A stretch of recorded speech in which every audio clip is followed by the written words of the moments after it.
داره کم کم نفسم میگیره برگرد، داره عطرت از تو خونه میره برگرد. تو که چشمات مهتاب و دیوانه میکرد، تا ستاره ها تو گم نکردی برگرد. عشق تو رویامو سوزونده برگرد، دیگه جونی به تنم نمونده برگرد. یادت بغضت هوامو ابری میکرد، تا صدات یادم نرفته دیگه برگرد. میونه این همه دلتنگی و دیوار، تپش قلب تو رو میشنوم انگار. میدونم فاصله ای نمونده دیگه، حس من هیچ وقت من دروغ نمیگه. میونه این همه دلتنگی و دیوار، تپش قلب تو رو میشنوم انگار. میدونم فاصله ای نمونده دیگه، حس من هیچ وقت من دروغ نمیگه. داره کم کم نفسم میگیره برگرد، داره عطرت از تو خونه میره برگرد.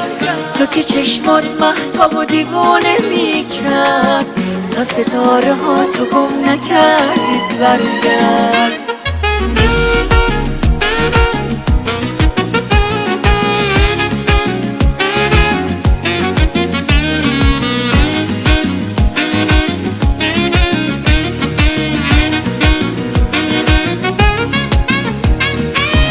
هنوزم عصرایی که بارون میگیره، نگرانم نکنه دلت بگیره. پشت این پنجره ها چشم انتظارم، تا بیای و سر رو شونهات بذارم. داره کم کم نفسم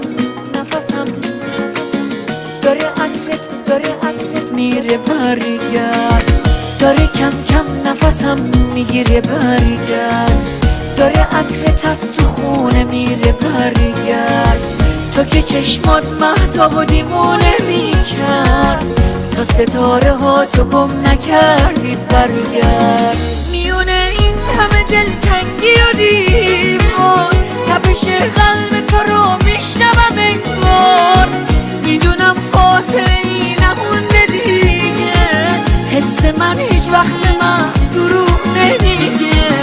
میونه این همه دلتنگی و دیوار، تپش قلب تو رو میشنوم انگار.